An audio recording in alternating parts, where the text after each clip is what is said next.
Hello, magandang araw po sa inyo at ito, mayroon naman tayong i-repair ngayon na speaker. May USB, may mic at may Bluetooth. Mayroon ding SD card dito, salang.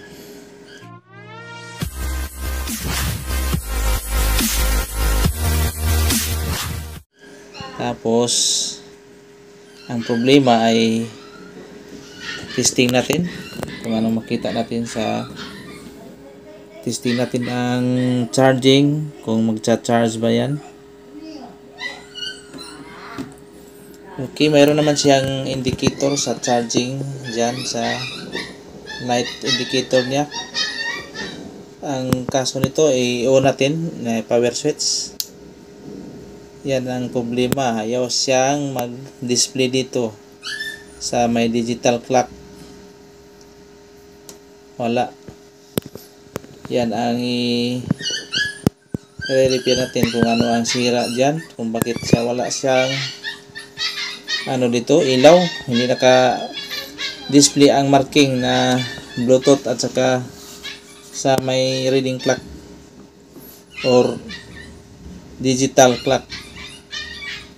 So, base sa pag-analyze natin dito ay siguro mayroon naman siyang charging dito, tapos hindi siya nag-on ang switch.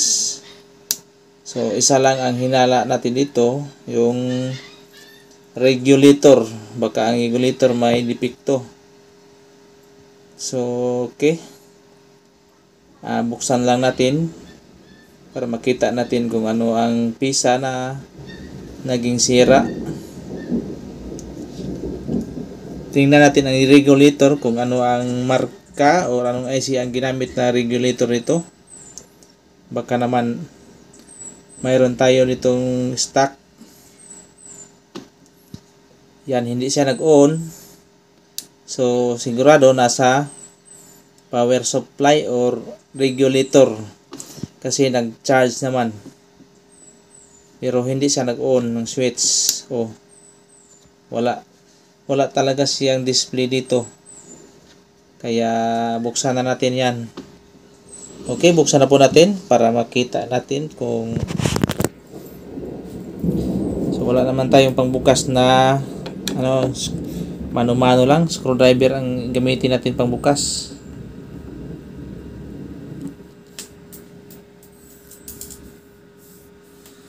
Saan nalaglag? Okay, bunutin muna natin ang charging. Tapos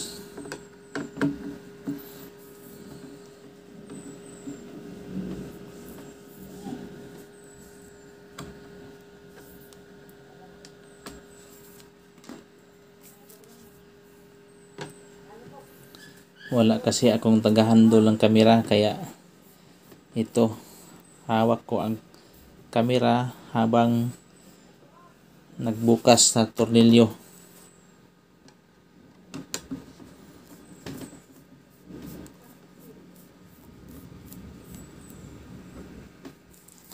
Alalayan natin ang hawakan ang screw kasi malaglag. May nalaglag kasi kanina, isa. Mahirapan tayo maghanap kasi yung natin ito, sahig ay green, hindi masyadong makita kung may malaglag.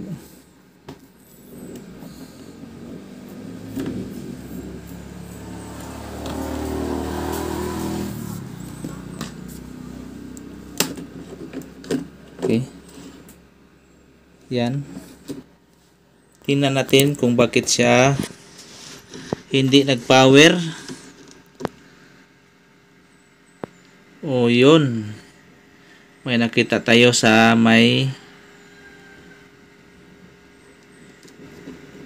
IC na yan, parang may butas na sa niya, katawan. Yan, kita ba? May butas na. Ito, yung IC na yan, itong IC na yan, Oh, kita sa camera. May pumutok siya. Sabog, pumutok na siya. Kaya siguro yan ang dahilan kung bakit siya walang power, hindi nag-display ang reading clock niya. So yan, tanggalin na lang po natin para kahanap tayo ng kapalit na ganyan din na IC. So SMD IC ang ginamit. So yan ang madalas dito, SMD IC ang ginamit sa ganito na speaker na portable ba tawag dyan, yung mabit-bit lang natin, may battery dyan, ma-charge, tapos kapag puno na ang charge sa battery, pwede natin tanggalin at patunugin kahit nakabit-bit natin ang ganito na mga speaker. So bali ang brand ay Jasma. Yan ang model GME 8804, speaker unit 8 inches times 2, dual speaker, DC input 5 volts, battery ay 3.7 volts, 3000 mAh, made in PRC. Saan ba yung PRC? Hindi natin alam kung saan yung PRC. Okay, so i-post lang natin yung pagtanggal natin dito. Tanggalin natin yung board, yung mga wirings niya dyan, para matanggal rin natin ang IC na yan, yung nasunog. So palitan natin ang IC na yan. Tingnan natin kung anong value o anong number. Okay,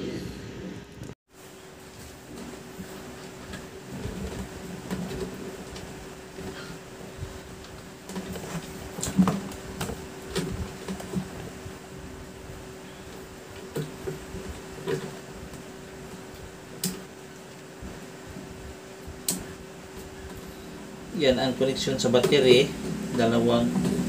Dalawang battery ang ginamit, naipit pa ang wire dito. Tapos antenna, yan, ito ang antenna ginamit, isa lang wire. Tapos speaker, dalawa, dual. Yung isa naman ay yung ilaw. Okay, so itabi lang natin to para yung casing na o speaker wax, itabi lang natin para natin mamaya na yan ikabit natin kapag natanggal at saka maibalik natin ang IC. So itong IC ito ay palitan natin. Balis 8 ang pin, 8 ang paa. So kitang kita natin sa camera kanina na may butas siya sa may body or katawan. So yan, nasunog yata sa sobrang init or sobrang gamit. Yan, nabutas, hindi siya naka survive or okay. Tanggalin na natin yan. Tanggalin na po natin to para ma-testing natin kung bakit siya o maibalik na ba siya sa normal o babalik na ba, gumana na ba nandito sa may reading clock niya.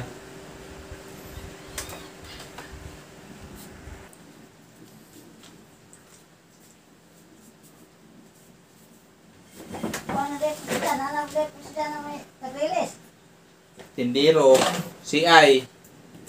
Tig-CI ang mga kanang kuan mo pamutang.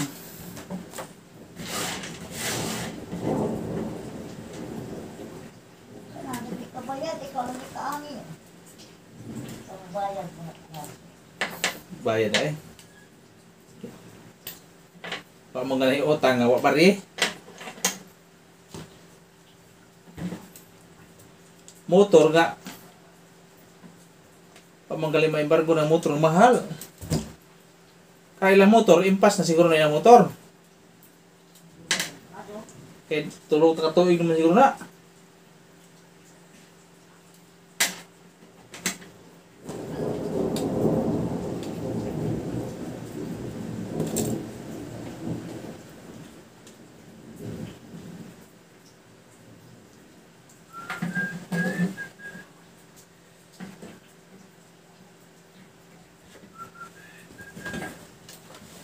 Tanggalin natin yan sa hot air.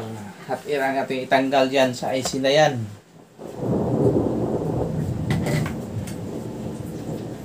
Kasi hindi niya madala sa iron lang. Kailangan na hot air yan. Itanggal sa IC. Yan ang IC na nakita natin sa camera. Maliit lang siya na IC. So ito. Yan ang IC na yan. Yan ang tanggalin natin. So SMD. So mahirap ito tanggalin kasi gamit lang tayo ng hot air. Pero kapag mainit ito ay ano lang to. Pahinangan natin sa hot air. Lagyan lang natin yan ng ano ba yan? Flux. Lagyan ng flux kapag magtanggal tayo dito.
So ito ang ipalit natin guys. So bago order natin sa galing sa online.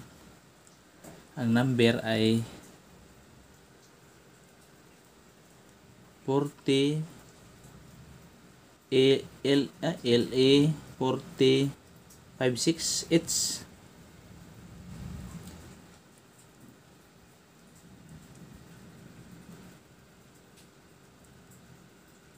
Okay. Tinignan lang natin ang portion, kung saan ang portion dito. Baka mabaliktad ang pagkabit natin.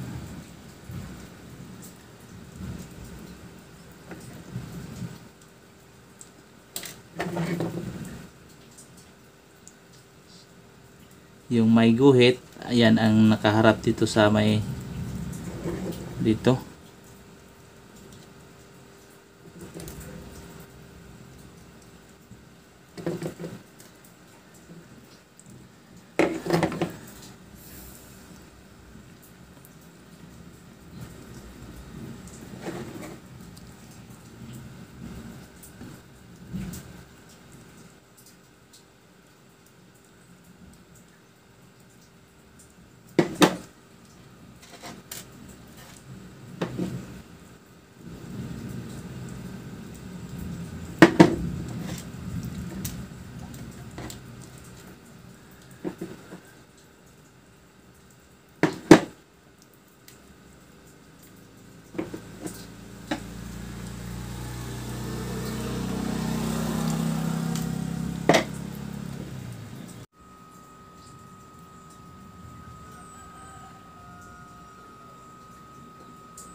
Okay guys, ito naikabit na natin ang IC at saka yung charging port niya ay di na natin ibalik kasi nasira na yon. So dinirect na lang natin yung pagkabit. So gamit ang wire na ganito. DIY natin kasi ang charging port ay sira na. Yan. Charging port niya ay sira. So wala tayong pampalit, kaya ganito na lang ang ginawa natin. So matibay pa ito kasi naka-direct siya. Dito natin idadaan ang wire sa papuntang charger. Yan. Ito ang charger. So kapag gamitin to ay ditso na lang plug in. Tapos gamitin din ang charger. So tanggalin lang yan ang socket na yan sa USB. Tapos balik sa pag-charge. Kung gamitin sa cellphone, yan. Hanap lang ng ibang cord na ganito. So naka-direct na yan. So pagkabit natin sa direct, so ito ang positive na 5 volts. Positive side ng charger o 5 volts at saka negative dito sa ground. Yung positive sa sa charger, nakakonek yan sa paa ng IC diyan. Paa. Yung una. Diyan Diyan natin na nakakonek. Kinuskos lang natin yung copper na yan, tapos nilagyan ng LED at saka dyan naka-direct. So ito tinali natin para hindi siya mahila kapag direct tayo magkabunot sa wire, hindi siya mahila. Yan, sasabit yan dito. Nakapasok siya sa butas ng charging port. Yan ay naka-direct na. So mag-testing na lang tayo dyan. Testing na lang tayo para makita na natin kung gagana ba. Okay. Naabutan tayo ng hapon kasi madilim na.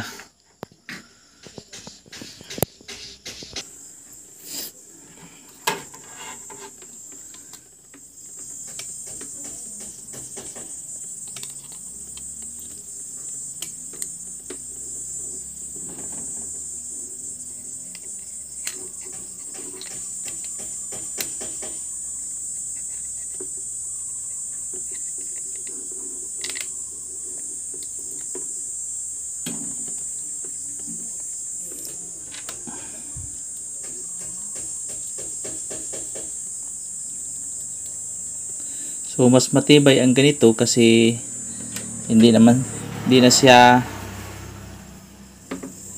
siya mabubunot. Hindi na natin mabunot. So unay na lang. Naka-direct na ang wire. Kapag nag-charge naka-steady na ang wire. Pero mas matibay sa ganito. Purya lang kung masira ang charger. Pero okay pa rin kasi itong charger ang cord na to ay pwede natin isalang o isaksak sa iba na charger.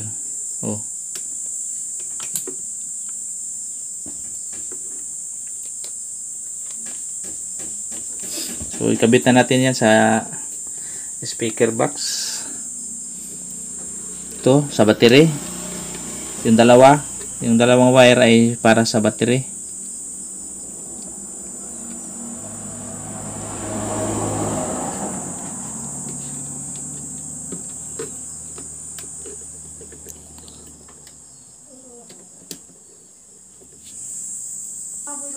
At ito naman ay speaker. Dalawang speaker. Nakakonect na rin dyan ang Twitter.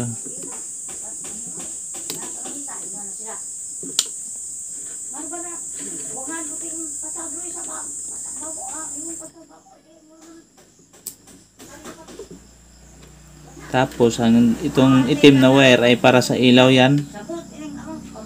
Para sa ilaw. So ito rin isang sakit na bakante ay ilaw rin dyan. Ito ay antenna. Isang wire lang nakakonect. Okay. So yan ang hitsura niya. Dyan tali para paghila natin hindi siya mahila tigas. Kaya diretso na siya sa charger. Kasi sa karamihan na ginagawa natin dito ay yung charging port ang nasisira, natanggal ang copper natanggal. Kaya ganito na lang ang ginawa natin para matibay siya. Okay. Mag-testing na tayo. Isaksak lang natin ang port na to sa charger niya.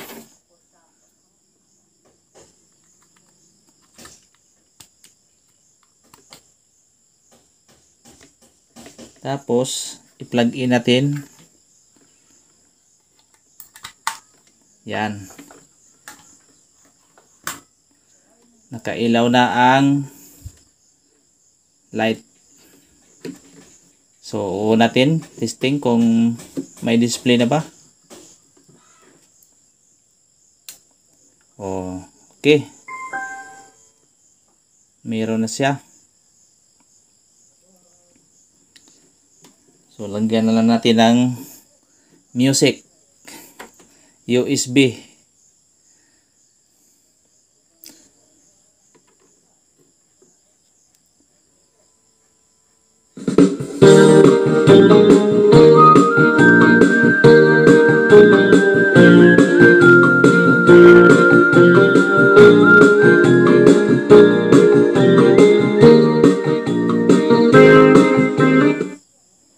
Okay, di lang natin patagalin pa kasi baka makipiright na naman tayo.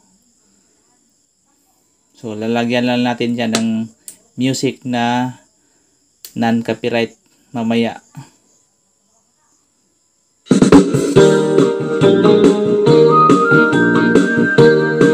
Okay. So, hanggang dito lang siguro ang video natin. So, maraming salamat sa inyo at huwag niyo rin kalimutan na mag-subscribe sa aking channel para masundan po niyo ang iba pa natin video gagawin. So, ganito lang nito, pero mahirap kapag gagawin kasi napakapino. Maliit masyado ang mga SMD na resistor, diode, saka yung mga kapasitor pag tinanggal natin. So, lalo na sa mga nag-uumpisa. So, mag-ingat po kayo kasi kapag natanggal natin ang isa na maliliit na napakaliit na pisa, mas lalo nang lumala, ayaw nang siyang gumana. Kaya, ingat-ingat lang. Okay.